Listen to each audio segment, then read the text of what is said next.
Hello दोस्तों, स्वागत है आप सभी का हमारे YouTube चैनल एग्जाम बार में। आज के दिन हम 5 से लेकर 7 नवंबर के बीच में जितनी भी इंपॉर्टेंट करंट अफेयर है उसको हम कवर करने वाले हैं। तो आइए जानते हैं कि कौन कौन से इंपॉर्टेंट टॉपिक है जिनके बारे में हमको डिटेल में जानना है। शुरुआत करेंगे हम केंद्र सरकार द्वारा जारी सड़क दुर्घटना में होने वाली मृत्यु पर उत्तर प्रदेश के संदर्भ में एक आंकड़ा के बारे में। और ये आप देख रहे हैं चूंकि यूपी के बिहाफ में ये आंकड़ा जारी किया गया है, इसलिए ये हमारे एग्जाम के लिए, आने वाले यूपी में जो भी एग्जाम है उसके लिए बहुत इंपॉर्टेंट है। उसके बाद हम बात करेंगे विश्व स्थानीय उत्पादन फोरम। ये क्या है, इसका आयोजन कहां पे किया गया, इसके बारे में हम डिटेल में बात करेंगे। फिर हम बात करेंगे हुरून इंडिया फिलैंथ्रोपी, इसकी सूची जारी कर दी गई है तो इसके बारे में हम डिटेल में बात करेंगे। साथ ही बात करेंगे जल दिवाली, महिलाओं के लिए पानी और पानी के लिए महिलाएं, ये अभियान जो है किस मंत्रालय से रिलेटेड है इसके बारे में हम डिटेल में बात करने वाले हैं। अगर आपको लग रहा है कि ये जो है महिला एवं बाल विकास मंत्रालय से रिलेटेड होगा तो ये आपका गलत अनुमान है। यहां पे हम देखेंगे कि हमारे एग्जाम के पॉइंट ऑफ व्यू से कौन कौन से इंपॉर्टेंट पॉइंट निकल के आ रहे हैं। फिर इन दिनों जो है कालेश्वरम परियोजना, ये बहुत ज्यादा न्यूज में चल रहा था, इसके बारे में हम डिटेल में बात करेंगे। साथ ही जानेंगे कि यहां से कैसे प्रश्न जो है हमारे एग्जाम में आ सकते हैं। उसके बाद हम बात करेंगे राज्य खाद्य सुरक्षा सूचकांक 2023, इसको जो है जारी कर दिया गया है। अब आपको पता ही होगा कि मोटे अनाज का वर्ष जो है यूएन द्वारा मनाया जा रहा है, तो खाद्य सुरक्षा सूचकांक जो है हमारे एग्जाम के लिए कितना इंपॉर्टेंट है। यहां से कई प्रकार के प्रश्न जो है एग्जाम में अक्सर पूछे जाते हैं, जैसे खाद्य सुरक्षा सूचकांक में कौन सा ऐसा यूटी है जो कि शीर्ष पे है, बड़े राज्यों के सूची में कौन सा राज्य जो है शीर्ष पे है, छोटे राज्यों की सूची में कौन सा राज्य शीर्ष पे है। तो ऐसे कई प्रश्न यहां से बनाए जा सकते हैं, इसके बारे में हम डिटेल में बात करेंगे। फिर हम बात करेंगे इन्फ्यूज मिशन, ये मिशन किस देश से रिलेटेड है, ये क्या है और ये न्यूज में क्यों हाईलाइट हो रहा था, इसके बारे में हम डिटेल में बात करेंगे। ये एग्जामिनेशन हॉल में आपका साइंस एंड टेक इसका पोर्शन कवर करेगा। फिर हम बात करेंगे श्वेत हाइड्रोजन के बारे में कि ये न्यूज में क्यों हाईलाइट हो रहा था, और एग्जामिनेशन हॉल में ये हमारा एनवायरमेंट का पोर्शन कवर करेगा, इसलिए ये हमारे एग्जाम के लिए बहुत ही इंपॉर्टेंट है। फिर हम बात करेंगे vision India at the rate 2047, जब भारत जो है अपनी आजादी के 100 वर्ष मनाएगा तो वहां तो तब का भारत क्या होगा, उसको लेकर एक नीति आयोग की जो है vision India at the rate 2047 नामक एक रिपोर्ट आई है। अब यहां से हमारे एग्जाम के लिए कौन कौन से पॉइंट इंपॉर्टेंट है उसको हम डिटेल में जानने वाले हैं। ये जो टॉपिक है ना, ये जितना पीटी के लिए इंपॉर्टेंट है उतना ही ये मेंस, और खास तौर की मेंस में जो हमारा आता है एसे में, तो ये आप हूबहू टॉपिक देखने को मिल सकता है, तो इसलिए इसके बारे में हम डिटेल में बात करेंगे। फिर हम बात करेंगे काबा इजेन क्रेटर झील, ये झील न्यूज में क्यों चल रहा था, ये लेक न्यूज में क्यों चल रहा था, और एग्जामिनेशन हॉल में ये हमारा एनवायरमेंट का पोर्शन कवर करेगा, इसके बारे में हम डिटेल में बात करेंगे। उसके बाद हम बात करेंगे isthmus of Kra land bridge project, ये प्रोजेक्ट किस देश से संबंधित है और साथ ही ये न्यूज में क्यों हाईलाइट हो रहा था, और इसको भी जानेंगे कि ये एग्जामिनेशन हॉल में कैसे हमारा वर्ल्ड ज्योग्राफी का पोर्शन कवर करने वाला है। फिर हम बात करेंगे बहरीन इन दिनों जो है न्यूज में हाईलाइट हो रहा था, तो इसकी हम मैपिंग करने वाले हैं, और ये भी एग्जामिनेशन हॉल में हमारा ज्योग्राफी का पोर्शन कवर करेगा, तो अंत तक जरूर बने रहिएगा। साथ ही दोस्तों ये बता देता हूं कि वन लाइनर जो मतलब कि जिसकी मैं शुरुआत करता था करंट अफेयर में, आज के दिन की वन लाइनर बहुत ज्यादा बड़ी हो रही थी, इसलिए आज के दिन मैंने इसको ड्रॉप किया है। लेकिन हाँ, खेल से संबंधित जितने भी वन लाइनर बने हैं इंपॉर्टेंट, उसको मैं दे रहा हूं। बाकी वन लाइनर के लिए मैं उसका पीडीएफ जो है अपने टेलीग्राम में डाल दूंगा। अगर आप अभी टेलीग्राम से नहीं जुड़े हैं तो उसका लिंक मैं डिस्क्रिप्शन बॉक्स में दे दूंगा, आप टेलीग्राम में जाके उसको डाउनलोड कर सकते हैं। तो चलिए शुरुआत करते हैं खेल समसामयिकी के वन लाइनर पॉइंट के साथ। पहला पॉइंट है, भारतीय महिला हॉकी टीम ने एशियाई चैंपियनशिप ट्रॉफी का खिताब जीत लिया है। तो अगर प्रश्न आता है कि एशियाई हॉकी चैंपियनशिप का आयोजन कहां पे किया गया, तो इसको आपको ध्यान रखना होगा, झारखंड में किया गया था। रांची में हुए फाइनल में मेजबान भारत ने पूर्व विजेता जापान को 4-0 से पराजित किया, और इससे पहले भारतीय टीम ने वर्ष 2016 में सिंगापुर में एशियाई चैंपियंस ट्रॉफी जीती थी। नेक्स्ट पॉइंट की बात करें, भारतीय महिला रग्बी टीम ने एशियाई रग्बी सेवेंस ट्रॉफी में रजत पदक जीता है। अब देखिए, भारतीय महिला रग्बी टीम का नाम आप बहुत कम सुनते होंगे न्यूज में, अब जब ये न्यूज में आई है तो ये हमारे एग्जाम के लिए बहुत ही इंपॉर्टेंट है, तो आपको ध्यान रखना होगा एशियाई रग्बी सेवेंस ट्रॉफी में भारतीय महिला रग्बी टीम ने रजत पदक जीता था। नेक्स्ट पॉइंट की बात करें, सुयश जाधव को प्रधानमंत्री मोदी द्वारा हस्ताक्षरित एशियाई पैरा खेलों का स्वर्ण पदक मिला है। सुयश जाधव की बात करें तो S7 कैटेगरी के ये एक तैराक हैं और वर्ष 2016 पैरा ओलंपिक के लिए एक क्वालिफाइंग मार्क पाने वाले और रियो में जगह बनाने वाले एकमात्र भारतीय पैरा तैराक थे। तो सुयश जाधव का संबंध किससे है? तैराकी से है, इसको भी आप ध्यान रखेंगे। आगे बढ़ते हैं और नेक्स्ट पॉइंट की ओर चलते हैं। श्रीलंका के अनुभवी बल्लेबाज एंजेलो मैथ्यूज 6 नवंबर यानी कि कल के दिन आईसीसी क्रिकेट वर्ल्ड कप में बांग्लादेश के खिलाफ टाइम आउट दिए गए और अंतरराष्ट्रीय क्रिकेट में इस तरह आउट होने वाले वो पहले बल्लेबाज बन गए हैं। मैं बताता हूं, मैं हर बार मेंशन करता हूं, जहां पे भी पहला, प्रथम या पहली बार अगर ऐसे शब्दों का प्रयोग आता है तो मैं उसको बहुत ही ज्यादा माइंड करता हूं। वो हमारे एग्जाम के लिए इंपॉर्टेंट होते हैं। तो इसलिए आप एंजेलो मैथ्यूज का नाम याद रखेंगे कि ये श्रीलंका से रिलेटेड हैं और ये पहले ऐसे बल्लेबाज बन गए हैं अंतरराष्ट्रीय क्रिकेट में जो कि बिना एक भी बॉल खेले स्वतः ही आउट दिए गए। अब ये टाइम आउट होता क्या है? तो किसी भी बल्लेबाज के आउट होने के बाद अगले बल्लेबाज को आने के लिए, क्रीज में आने के लिए 3 मिनट का समय दिया जाता है। वहीं इस साल क्या हुआ कि नियम में थोड़ा फेरबदल किया गया और ये मिनट जो है घटा के 2 मिनट कर दिया गया कि 2 मिनट के अंदर आपको क्रीज में आना है। और एंजेलो मैथ्यूज जो है वो 2 मिनट से ज्यादा समय लेते हैं, इसलिए इनको जो है टाइम आउट दिया गया था। तो बहुत ही इंपॉर्टेंट फैक्ट है ये, इसको आप ध्यान रखे रहिएगा। अब आगे बढ़ते हैं और डिटेल में बात करते हैं सड़क दुर्घटना जो केंद्र सरकार द्वारा जारी किया गया था एक रिपोर्ट उत्तर प्रदेश के संदर्भ में, उसके बारे में। केंद्रीय परिवहन एवं राजमार्ग मंत्रालय ने सड़क दुर्घटना में होने वाले मृत्यु के संदर्भ में उत्तर प्रदेश के शहरों का आंकड़ा जारी किया है। उत्तर प्रदेश में नोएडा और गाजियाबाद की तुलना में कानपुर और लखनऊ जैसे महानगरों में सड़क दुर्घटनाओं में होने वाली मृत्यु की संख्या बढ़ी है। अब जब ये रिपोर्ट आई है तो इस रिपोर्ट में बताया गया कि सड़क दुर्घटना में जो सर्वाधिक मृत्यु वाले देश के जो शीर्ष शहर हैं उसमें पहले स्थान पे दिल्ली है, दूसरे स्थान पे बेंगलुरु है, तीसरे स्थान पे जयपुर और चौथे स्थान पर कानपुर है। तो आप यूपी के संदर्भ में देखेंगे तो कानपुर जो है वो चौथे स्थान पे आ रहा है और यहां से वन लाइनर क्वेश्चन एक न एक जो है बिल्कुल संभावित है, इसलिए ये डेटा बहुत ही जरूरी है, इसको आप ध्यान रखे रहिएगा। इस रिपोर्ट के आधार पे मैं यूपी के और अन्य शहरों की बात करूं तो लखनऊ जो है वो 7वें स्थान पे है सड़क दुर्घटना में होने वाले मृत्यु के संदर्भ में, आगरा 9वें स्थान पे है, गाजियाबाद 16वें स्थान पे है, मेरठ 21वें स्थान पे है और मोदी जी का जो लोकसभा क्षेत्र है वाराणसी वो जो है 26वें स्थान पे है। तो ये सारे के सारे यूपी से संबंधित शहर हैं, तो इनकी रैंक और इनका स्थान आप ध्यान रखे रहिएगा। आगे बढ़ते हैं और डिटेल में बात करते हैं कि इस रिपोर्ट के अनुसार और कौन कौन से हमारे पास इंपॉर्टेंट पॉइंट है। तो सड़क दुर्घटना के संदर्भ में शीर्ष राज्य जो है, मतलब कि वो ऐसे राज्य जहां पे सड़क दुर्घटनाएं बहुत ज्यादा होती हैं, उसमें तमिलनाडु पहले नंबर पे है, दूसरे नंबर पे मध्य प्रदेश है, तीसरे नंबर पर केरल और चौथे नंबर पर उत्तर प्रदेश है। तो जिन राज्यों में सड़क दुर्घटनाएं सर्वाधिक होती हैं उसमें भी उत्तर प्रदेश जो है चौथे स्थान पर है, इसको आप ध्यान रखे रहिएगा। साथ ही राष्ट्रीय राजमार्ग पर दुर्घटना वाले शीर्ष राज्य वो कौन कौन से हैं, मतलब कि जहां नेशनल हाईवे पे सर्वाधिक दुर्घटना होती है उसमें तमिलनाडु पहले नंबर पे है, दूसरे नंबर पर केरल है, यहां पे तीसरे नंबर पे यूपी है और चौथे नंबर पर एमपी है। तो नेशनल हाईवे में जो सड़क दुर्घटनाएं होती हैं वहां पे यूपी का स्थान तीसरा है, इसको भी आप ध्यान रखेंगे।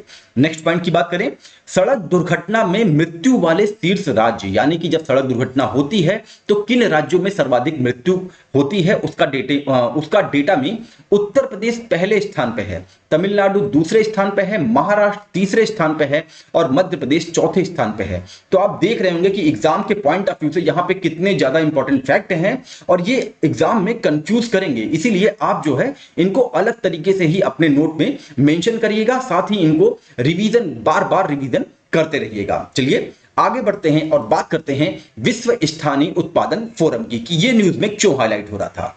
केंद्रीय रसायन और उर्वरक राज्य मंत्री भगवंत खुबा 6 से 8 नवंबर तक द हेग नीदरलैंड में आयोजित होने वाले दूसरे विश्व स्थानीय उत्पादन फोरम में पार्टिसिपेट करेंगे। भारत और नीदरलैंड के बीच चिकित्सा उत्पाद विनियमन के क्षेत्र में सहयोग पर एक आशय ज्ञापन पर हस्ताक्षर संभावित है विश्व स्थानीय उत्पादन फोरम के दौरान। विश्व स्थानीय उत्पादन फोरम दवाओं और अन्य स्वास्थ्य प्रौद्योगिकियों तक पहुंच बढ़ाने के उद्देश्य से विश्व स्वास्थ्य संगठन यानी कि WHO की एक पहल पर बनाया गया एक मंच है। इसका उद्देश्य दवाओं और अन्य चिकित्सा प्रौद्योगिकियों को समूचे विश्व को अधिक व्यापक रूप से उपलब्ध कराना है। और जब यहाँ पे दूसरे विश्व स्थानीय उत्पादन फोरम की बात हो रही है तो पहला वाले की बात कर लेते हैं कि पहला विश्व स्थानीय उत्पादन मंच जो है वो कहां पे आयोजित किया गया, वो कब आयोजित किया गया था? 2021 में नीदरलैंड में ही इसका आयोजन किया गया था। इसको भी आप ध्यान रखेंगे। नेक्स्ट पॉइंट की बात करते हैं, आगे बढ़ते हैं हुरून इंडिया फिलैंथ्रोपी लिस्ट के बारे में, जानते हैं कि ये न्यूज में क्यों हाईलाइट हो रहा था। तो न्यूज ये है कि EdelGive Hurun India philanthropy list 2023 जारी कर दिया गया है, जिसमें HCL के को फाउंडर शिव नाडर ने अपनी टॉप पोजीशन बरकरार रखी है। उन्होंने वित्त वर्ष 2023 में 2042 करोड़ रुपए का दान दिया है और शिव नाडर के बाद विप्रो के को फाउंडर चेयरमैन अजीज प्रेमजी हैं, जिन्होंने 1774 करोड़ रुपए दान दिए हैं। साथ ही बता दें कि इस सूची के अनुसार जेरोधा के को फाउंडर निखिल कामत सबसे कम उम्र के दानवीर बने हैं, जिनकी उम्र केवल 37 वर्ष है। इसको भी आप ध्यान रखेंगे। अब आगे बढ़ते हैं, बात करते हैं जल दिवाली, महिलाओं के लिए पानी और पानी के लिए महिलाएं अभियान, ये न्यूज में क्यों हाईलाइट हो रहा था। तो न्यूज ये है कि आवासन और शहरी कार्य मंत्रालय अपनी प्रमुख योजना Atal mission for rejuvenation and urban transformation, जिसे हम शॉर्ट फॉर्म में अमृत के नाम से जानते हैं, के तहत एक प्रगतिशील पहल महिलाओं के लिए पानी के लिए महिलाएं अभियान को शुरू करने के लिए पूरी तरीके से तैयार है। इस जल दिवाली का अभियान का जश्न जो है वो 7 नवंबर 2023 यानी कि आज के दिन से 9 नवंबर तक जारी रहेगा और इस अभियान का उद्देश्य जल शासन प्रणाली में महिलाओं को शामिल करने के लिए मंच प्रदान करना है। और डिटेल में जानते हैं इस अभियान के जो प्रमुख क्षेत्र हैं वो कौन कौन से हैं। तो महिलाओं को जल उपचार संयंत्रों और जल परीक्षण सुविधाओं की कार्य प्रणाली से परिचित कराना, महिलाओं स्वयं सहायता समूहों द्वारा निर्मित स्मृति चिन्हों वस्तुओं के माध्यम से महिलाओं की समावेशिता और भागीदारी को बढ़ावा देना और अंत में महिलाओं को अमृत योजना और जल बुनियादी ढांचे के बारे में जानकारी देना और शिक्षित करना। ये सारे के सारे क्षेत्र हैं जो कि महिलाओं के लिए पानी और पानी के लिए महिलाएं अभियान से रिलेटेड है।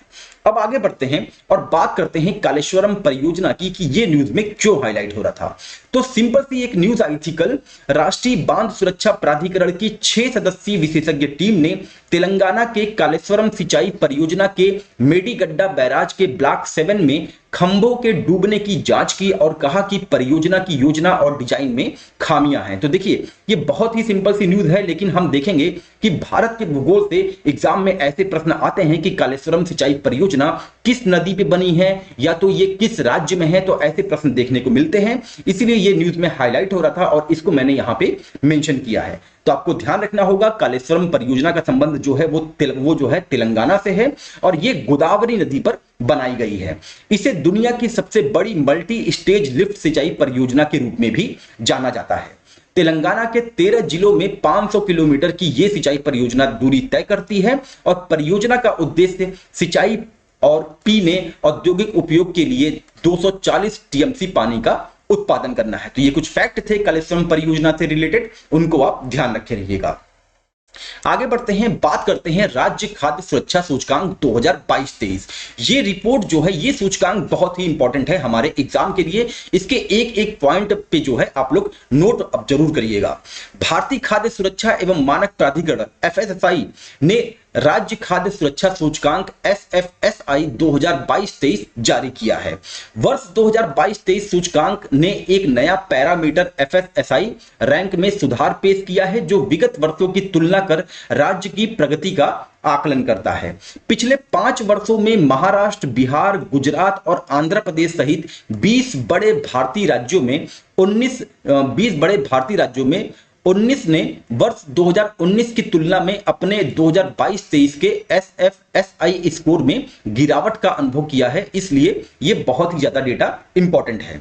परीक्षण बुनियादी ढांचे की उपलब्धता के पैमाने की बात करें तो इस पैरामीटर में महत्वपूर्ण गिरावट देखी गई है, जिसमें गुजरात और केरल सबसे अच्छा प्रदर्शन करने वाले राज्य बने हैं और वहीं आंध्र प्रदेश सबसे खराब प्रदर्शन करने वाला राज्य बना है। तो अगर एग्जाम में आता है परीक्षण बुनियादी ढांचे की उपलब्धता पैमाने पर कौन सा राज्य शीर्ष पे है, तो आपको ध्यान रखना होगा गुजरात और केरल। आगे बढ़ते हैं, बात करते हैं लाइसेंसिंग और निरीक्षण को पैमाने वाले अनुपात के पैरामीटर के बारे में। यहां पे भी गिरावट देखी गई है, जिसमें पंजाब और हिमाचल प्रदेश अग्रणी रहे हैं और झारखंड को सबसे कम स्कोर मिला है।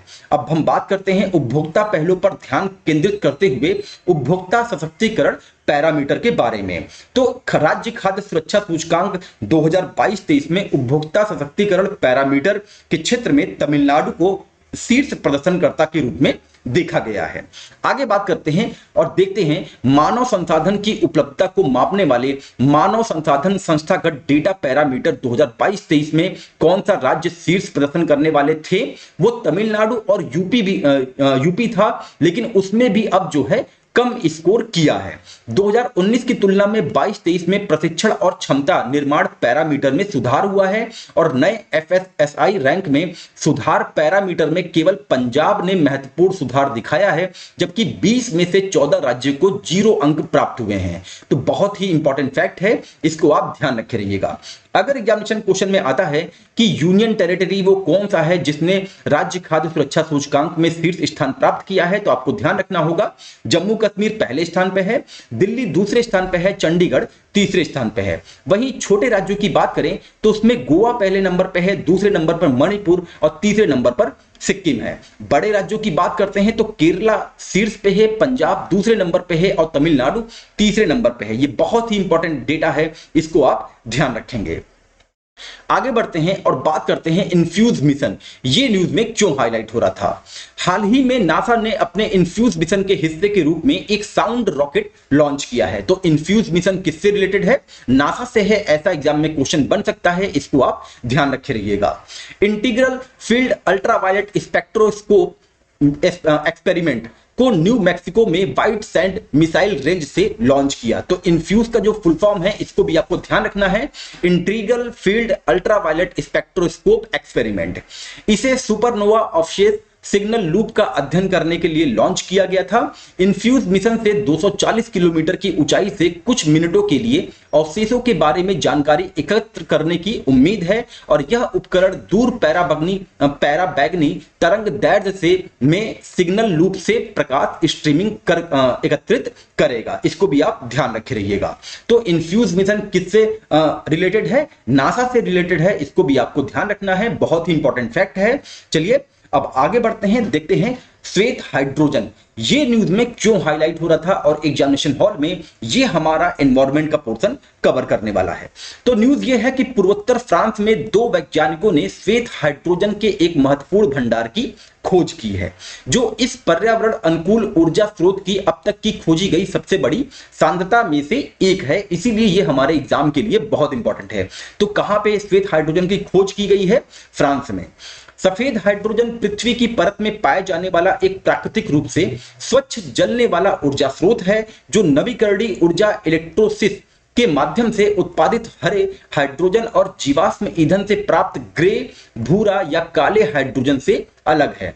इसका महत्व $1 प्रति किलोग्राम की अनुमानित लागत के साथ प्रचुर मात्रा में और कम उपयोग किए गए स्वच्छ ऊर्जा स्रोत में होने में निहित है, जो इसे $6 प्रति ग्राम पर हरित हाइड्रोजन की तुलना में अधिक लागत प्रभावी विकल्प बनाता है।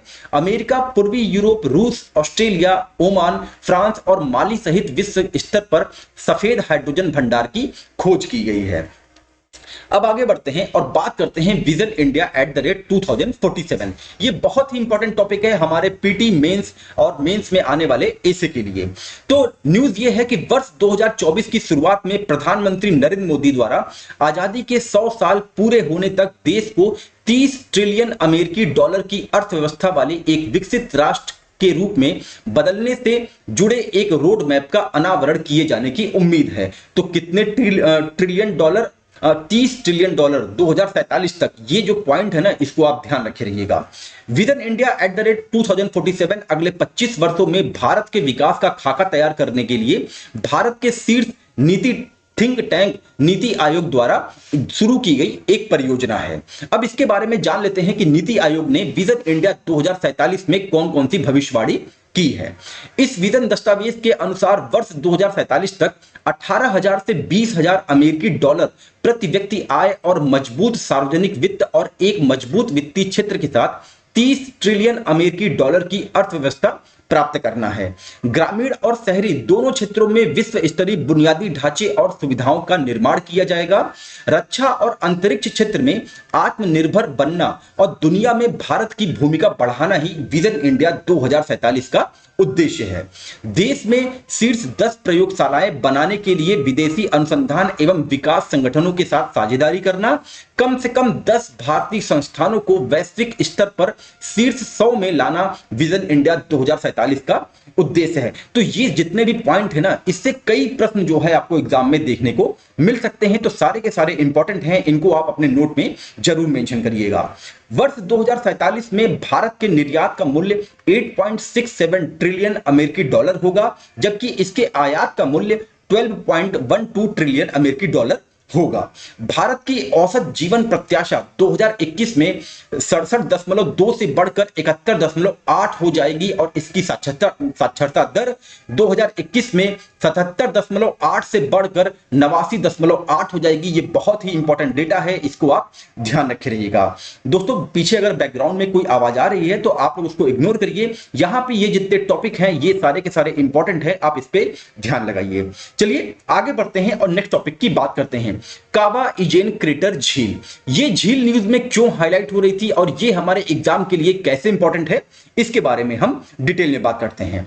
कॉपरनिकस सेंटिनल-2 मिशन, जो अपने ऑप्टिकल पृथ्वी सतह इमेजरी के लिए जाना जाता है, ने हाल ही में कावा इजेन क्रेटर झील की लुभावनी तस्वीर खींची है। तो ये बहुत ही सिंपल न्यूज है, लेकिन हमारे एग्जाम के लिए इंपॉर्टेंट क्या है, क्योंकि ये झील से संबंधित है और लेक से संबंधित प्रश्न जो है अक्सर एग्जाम में देखे जाते हैं।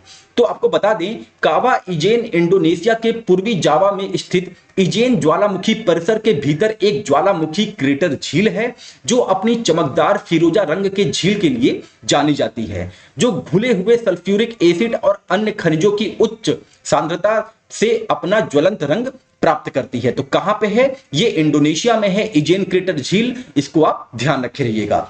और ये इंपॉर्टेंट इसलिए भी है क्योंकि इसे यूनेस्को विश्व बायोस्फीयर रिजर्व के रूप में नामित किया गया है। कावा इजेन के आसपास का क्षेत्र पारंपरिक सल्फर खनन के लिए प्रसिद्ध है। तो कावा इजेन क्रेटर झील कहां पे है, इंडोनेशिया में है, इसको आप ध्यान रखे रहिएगा। अब जब बात यहां पे कॉपरनिकस सेंटिनल-2 मिशन की बात हुई है तो उसके बारे में भी थोड़ा सा हम जान लेते हैं। सेंटिनल-2 एक यूरोपीय वाइड स्वाथ उच्च resolution high resolution multi spectral imaging mission है और एक ही कक्षा में लेकिन 180 डिग्री पर चरणबद्ध उड़ान भरने वाले जुड़वा उपग्रहों के पूर्ण मिशन विनिर्देश को भूमध्य रेखा पर 5 दिनों की उच्च पुनरीक्षण आवृत्ति देने के लिए इसे डिजाइन किया गया है। तो सेंटिनल-2 मिशन जो है किससे रिलेटेड है, यूरोप से रिलेटेड है, इसको आप ध्यान रखे रहिएगा। इसका प्राथमिक उद्देश्य भूमि की सतह की स्थितियों में परिवर्तन का निरीक्षण और ट्रैक करना है। तो ये तो रहा कॉपरनिकस सेंटिनल-2 मिशन के बारे में। अब आगे बढ़ते हैं और बात करते हैं isthmus of Kra land bridge project. ये प्रोजेक्ट हमारे एग्जाम के लिए क्यों इंपॉर्टेंट है, तो न्यूज ये है कि थाईलैंड का लैंड ब्रिज इस्थमस के निर्माण की योजना बना रहा है। इस परियोजना का लक्ष्य वैश्विक व्यापार मार्गों में क्रांति लाना और थाईलैंड की अर्थव्यवस्था पर महत्वपूर्ण प्रभाव डालना है। तो क्रा लैंड ब्रिज प्रोजेक्ट किससे रिलेटेड है, थाईलैंड से रिलेटेड है, इसको आप ध्यान रखेंगे। थाई प्रधानमंत्री ने सड़क और रेल नेटवर्क के साथ 90 किलोमीटर लंबे पुल की कल्पना की है, जो दोनों तटों पर गहरे समुद्र बंदरगाहों को जोड़ेगा। यह परियोजना एक छोटा, सुरक्षित और लागत प्रभावी मार्ग प्रदान कर सकती है, जिससे भीड़ भाड़ वाले मलक्का जल डमरू मध्य की तुलना में लगभग 1200 किलोमीटर और 2 से 3 दिनों की यात्रा की बचत होगी। क्रा लैंड ब्रिज अंडमान सागर पश्चिमी को दक्षिणी चीनी सागर पूर्व से जोड़ती है। अब चूंकि अंडमान सागर का जो संबंध है वो भारत से है, तो इसलिए ये हमारे एग्जाम के लिए बहुत ही इंपॉर्टेंट है। अब आइए इसको हम मैप में देख लेते हैं। आप ये देख रहे हैं कि ये है हांगकांग। अगर हांगकांग से कोई भी चीज जो है जाती है आपका यूरोप में, तो आप देखेंगे कि उसको जो है मलक्का स्टेट, ये आपका मलक्का स्टेट पड़ता है, यहां से इसको जाना पड़ता है। अब थाईलैंड ने यहां पे जो है क्रा इस्मत लैंड ब्रिज का निर्माण करने की योजना बना रही है, और इससे 2 से 3 दिनों की बचत, या फिर कह लें 1200 घंटों की जो है बचत होगी, और यही हमारे एग्जाम के लिए इंपॉर्टेंट है। और ये जो ब्रिज बनेगा ये अंडमान सी और साउथ चाइना सी को कनेक्ट करेगा, इसको आप ध्यान रखे रहिएगा। अब आगे बढ़ते हैं, बात करते हैं बहरीन के बारे में कि बहरीन चर्चा का केंद्र क्यों बना हुआ था। तो न्यूज यह है कि गाजा पर बढ़ते हमलों के कारण बहरीन ने इजराइल से अपने राजदूत को वापस बुलाने का फैसला किया है।